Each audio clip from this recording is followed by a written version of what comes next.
দেখ মধু দেখ, আল্লাহ রাসূল হযরত আলী মা ফাতেমা হাসান হোসেনের দোহাই লাগে, মন থেকে দেন জ্ঞান দিয়ে সত্য সঠিকভাবে দেখবি, কি বিষয় কি আশা কি নিয়ে, কি ক্ষতি কি নষ্ট, কোন সমস্যা কোথায় সমস্যা, কি রোগ কি আশা কি নিয়ে, দেখ মন থেকে দেখবি, সত্যভাবে দেখবি, সঠিকভাবে দেখবি, মন থেকে দেখবি, যেন কোনো কলঙ্ক না আসে, যেন দুর্নাম না আসে। একলা ধ্যান দিয়ে দেখ, মন দিয়ে দেখ। তাহলে মধু, হাওয়া বিবির হাত দেখছো কি, খাওয়া দাওয়া দেখছো? না না না, খাওয়া দাওয়া দেখে নেই। চলাফেরা দেখছো? ইনার ভিটা বাড়ি কোনো দোষ ঝামেলা দেখছো? ইনার শরীরে কোনো সমস্যা আছে তা দেখছো?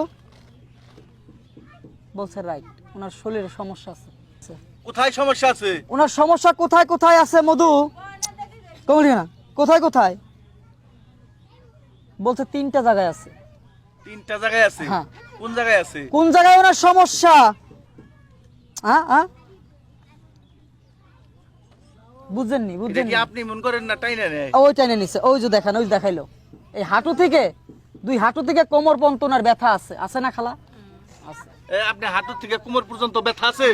হাসা কথা কইেন। হ্যাঁ আছে আছে। হাসাই। এরা জিগান আর একটা সমস্যা কোথায়, ওনার মেন প্রবলেম কোথায় দেখিয়ে দাও। কি দেখালো?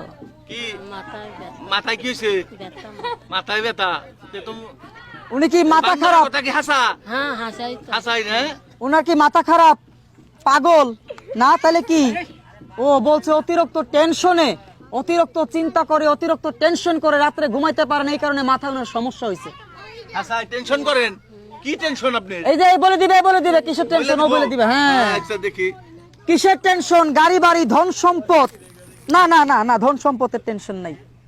গাড়ি বাড়ি অর্থের টেনশন? না না। টাকা পয়সার টেনশন? তাহলে কিসের টেনশন? ও বলছে আমার মতো ছেলে সন্তানদের নিয়ে উনি টেনশনে আছে। মানুষকে অতিরিক্ত ভালোবাসছে, অতিরিক্ত বিশ্বাস করছে, কিছু মানুষের কারণে ও উনার সোনার সংসারে আগুন লাগছে। ছেলে সন্তানে জিজ্ঞেস করে? করে না। হ্যাঁ, ও দিন আনে দিন খায়, পারলে খায়, না পারলে কি না খাইয়েই ঘুমায়। জিগান কি ব্যাপার? হাসানি হাসাই তো না, যা কয় তাই কর। না মধু, উনি কি করলে ওনার সমস্যাগুলো দূর হবে? কি ডাক্তার দেখাবে, কবিরাজ দেখাবে, আইদানি বাইদানিদের কাছ থেকে সিঙ্গা লাগাবে? ওষুধ না খাইতে পারলে কি করবে? ও আল্লাহকে ডাকবে, নামাজ পড়বে। কয় ওয়াক্ত? 1 ওয়াক্ত, 2 ওয়াক্ত, 3 ওয়াক্ত, 4 ওয়াক্ত, 5 গানা নামাজ পড়বে। বলছে যতদিন আল্লাহ ওনাকে বাঁচিয়ে রাখবে উনি নামাজ পড়ুক, আল্লাহকে ডাকুক, আল্লাহ পাক ও জানে শান্তি দিবে, আরামে ঘুম দিবে। বুঝছেন? ওনার রোগগুলা কি ভালো হবে? হবে না। জিজ্ঞান কেন? কেন হবে না? কেন হবে না? চিন্তা রোগ, চিন্তা রোগ মানে টেনশন রোগ, এই রোগ ভালো হয় না। এই রোগ ভালো হবে কবে? কবরে গেলে। ও যেদিন মাটির তলা যাবে সেদিন ভালো হবে। সমান্তরাল কি জ্ঞান? আর বাঁচে থাকাকালীন কি করবে? আল্লাহকে ডাকবে। বুঝছেন তো? কি করবে?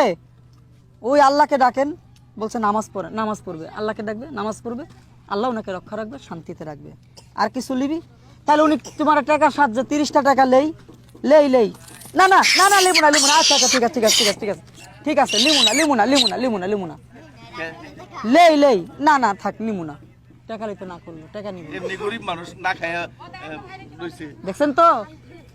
হ্যাঁ উনি, হ্যাঁ ও উঠে যাবে যাবে, যান যান বাবা যান। এই বান্দর রে, বুঝছেন? আপনি কেমনে কি করছেন? এটা কেমনে কিছু করি না, এটা ছোট কাল থেকে গোনার বানর, গোনার একটা অভিজ্ঞতা এনাদের কাছে আছে। আল্লাহ তাআলা যেমন মানুষের বেরেন দিছে, বুদ্ধি দিছে, ওদেরও বুদ্ধি দিছে, বেরেন দিছে। যখনকার রামের ভাই লক্ষণকে বান মারছিল, রামের ভাই লক্ষণকে বান মারছিল, তখনকার এদেরই বংশধর হনুমান, বীর হনুমান পর্বত সুদা তুলে আনছে, গাছ গাছরা লিয়েছে, বান কাটাইছে, ওষুধ দিছে, ভালো হয়েছে। এরা সেই জাতের বানর। এটা হলো জাম্মুমান বানর, এর নাম হলো জাম্মুমান। এই যে ধরেন বানরের 200 টাকা দিলাম, খাওয়াই। মধু তো না না না না না না, ভাই কলা খাওয়াই। থাক থাক থাক থাক থাক থাক।